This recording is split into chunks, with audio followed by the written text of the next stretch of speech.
Salutations friends, welcome back to my channel. Today I'm going to be reviewing Jasmine D'eau. This is a newer fragrance from Lancome, part of the Maison Lancome lineup.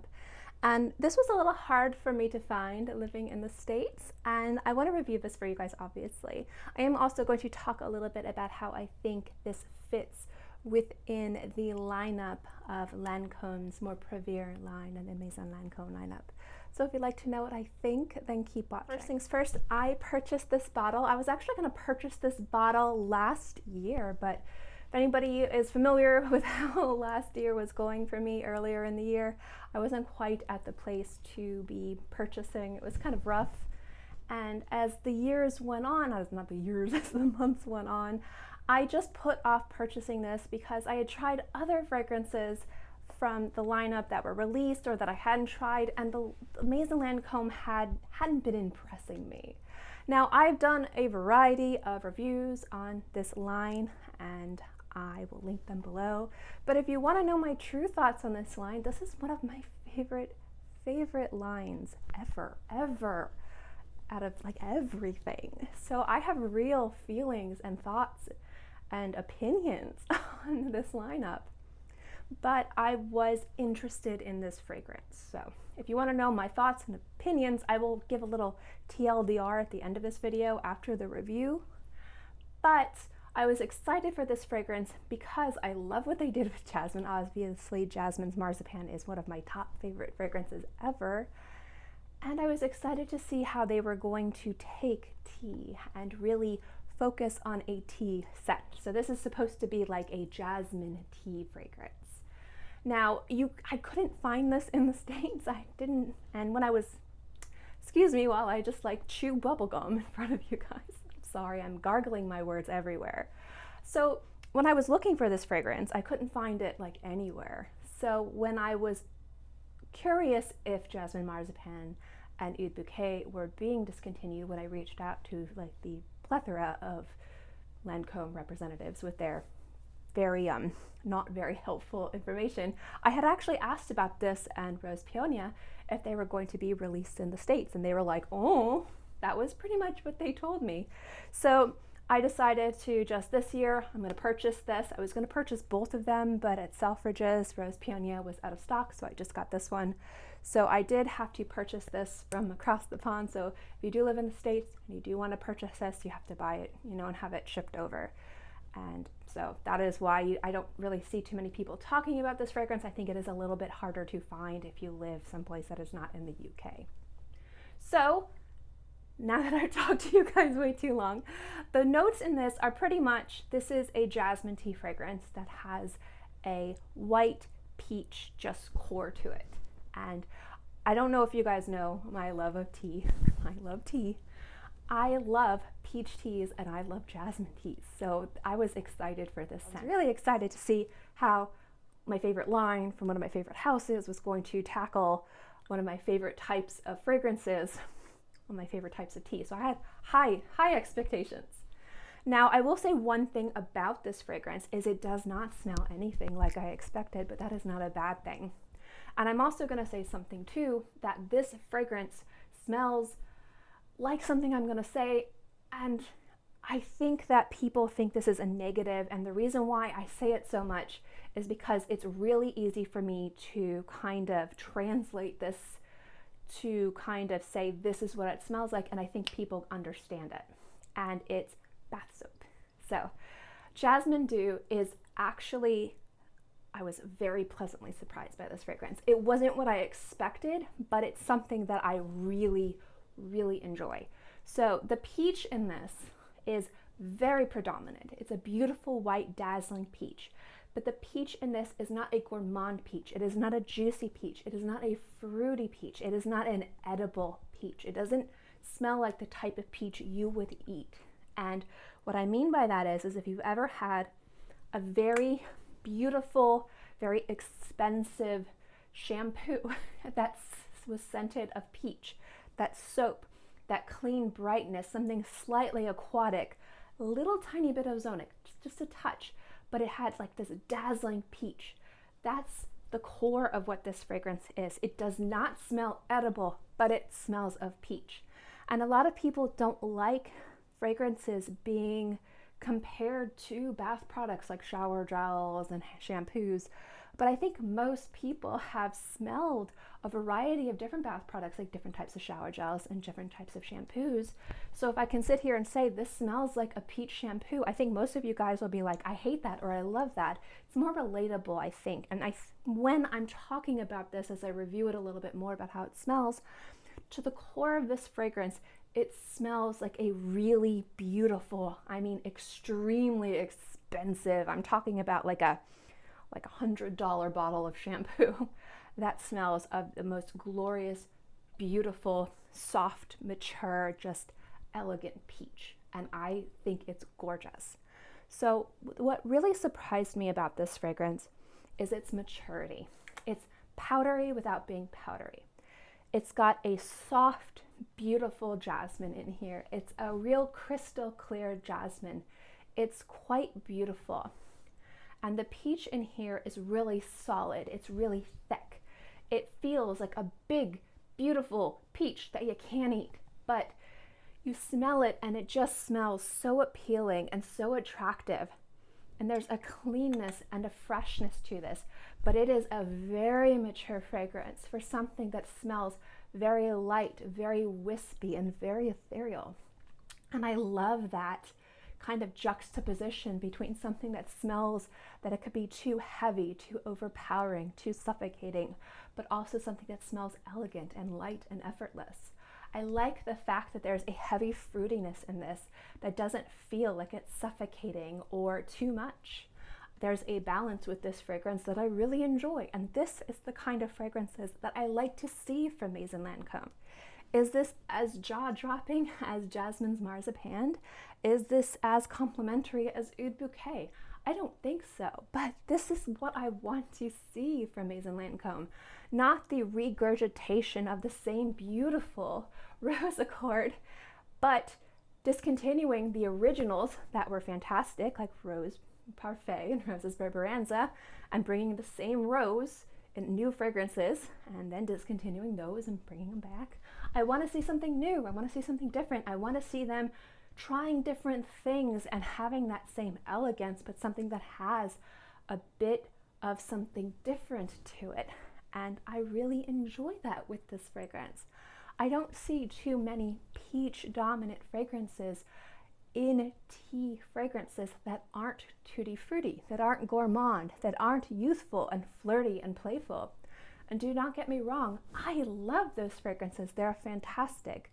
But there's something to be said for like a soft, sophisticated elegance that this fragrance has that I really find to be very beautiful. Some people want something a little bit more youthful, and some people want something a little bit more mature. And I think this is the type of fragrance that fits in if you're looking for something that you could wear every day, that's soft, that's delicate, but still has a beauty to it, has a bit of complexity to it, but isn't overpowering, smells clean and fresh and sophisticated, but has a little bit of playfulness with the fruitiness in there, but is not, again, a tutti frutti peach.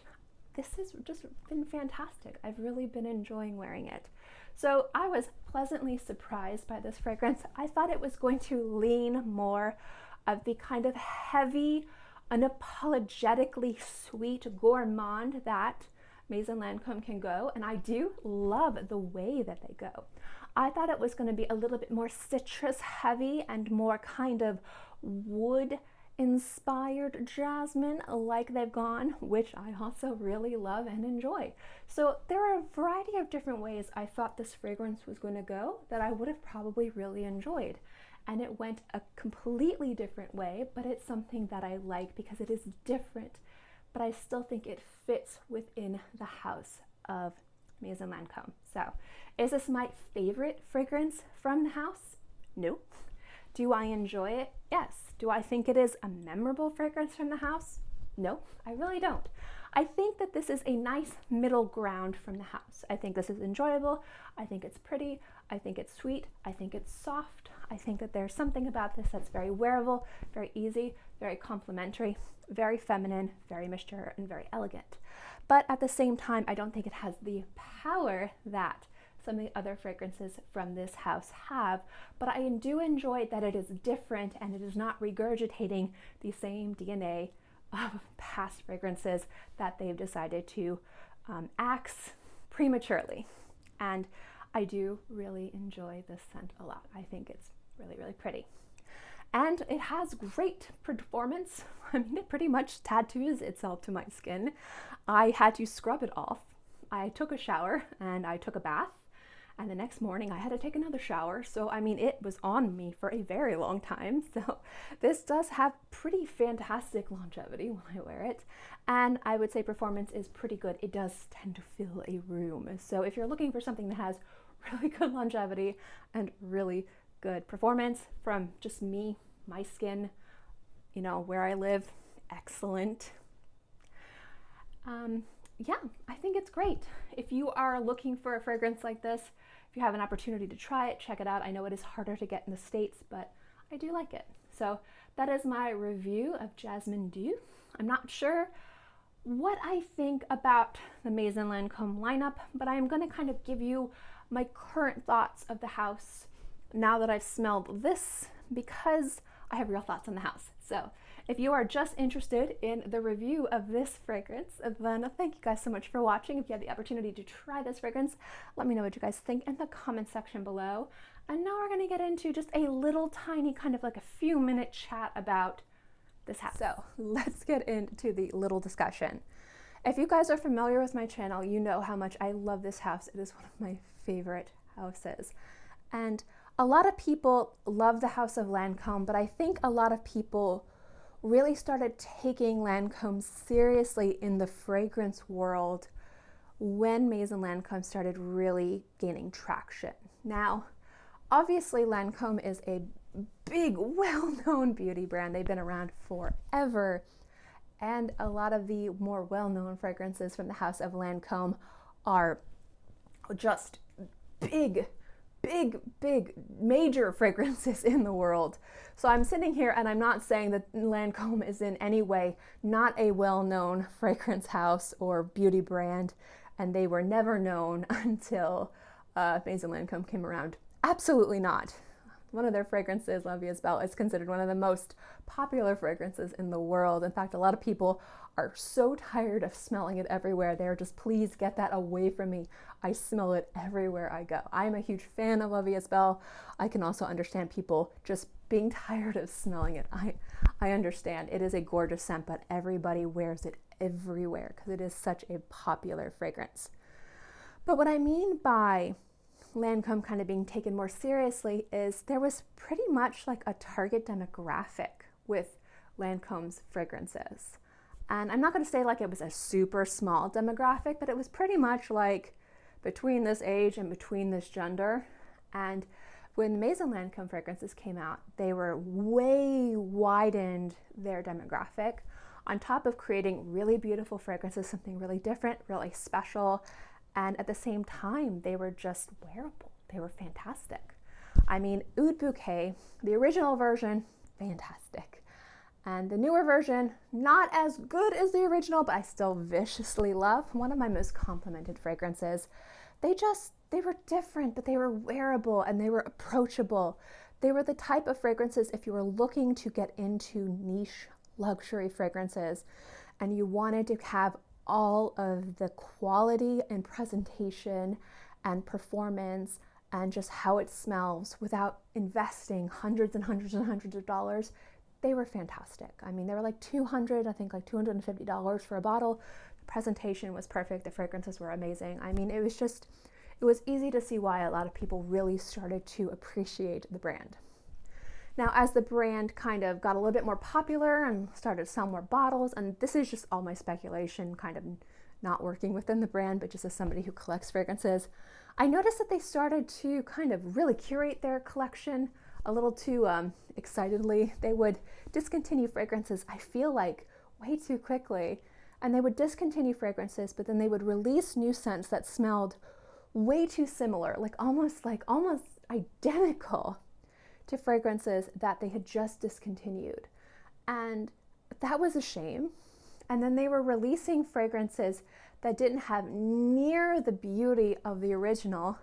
And then when you sit here and you smell these and you think to yourself, looking at what you've done before, if you had kind of used the same, I don't want to say the same formula, like not talking about reusing the same formula, but if you use the same criteria when it talks about boldness and ingenuity, you could have made this fantastic, you know, but you watered this down. And then they were discontinuing fragrances that were popular that were not anywhere in the fragrance community, like Le Bon Trianon. Like, it's hard to find fragrances like that.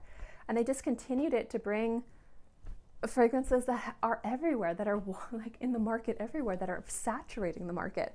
It felt like they were discontinuing just to discontinue, bringing things back that were unnecessary. I just felt like they were trying to like shoot themselves on the foot. It was disheartening. And I've been really disheartened for the brand for the past few years. And then when I thought that they were discontinuing Jasmine's Marzipan, I contacted their customer service rep. I talked to like 2 or 3 people, and I got the runaround from like 3 different people I don't even know anymore. And I'm wondering if they're even going to continue with the brand. I don't even know.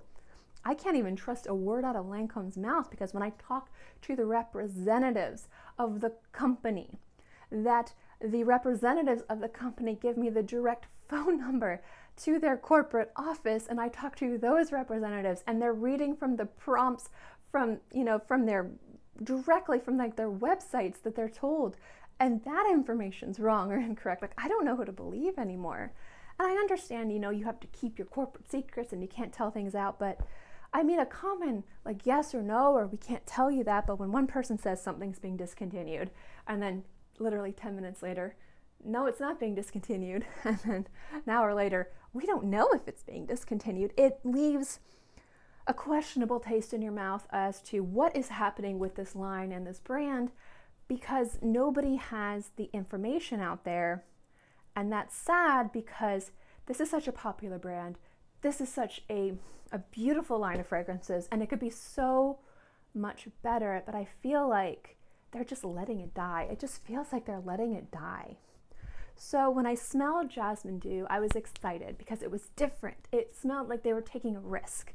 It smelled like we're creating something not like anything we've created in our lineup before, and I like that. And I wish I could have smelled Rose Peonia, because I would have loved to smell them together, because obviously with Rose's Parfait and Rose's Barbarenza, those 2 fragrances really released, and they smelled very similar, but they were also very different, because Rose's Parfait to me smelled very much like Turkish Delight, and I love Turkish Delight. I actually have a box of Rose Turkish Delight in my kitchen. I've been eating it way too long. I've been eating way too much of that.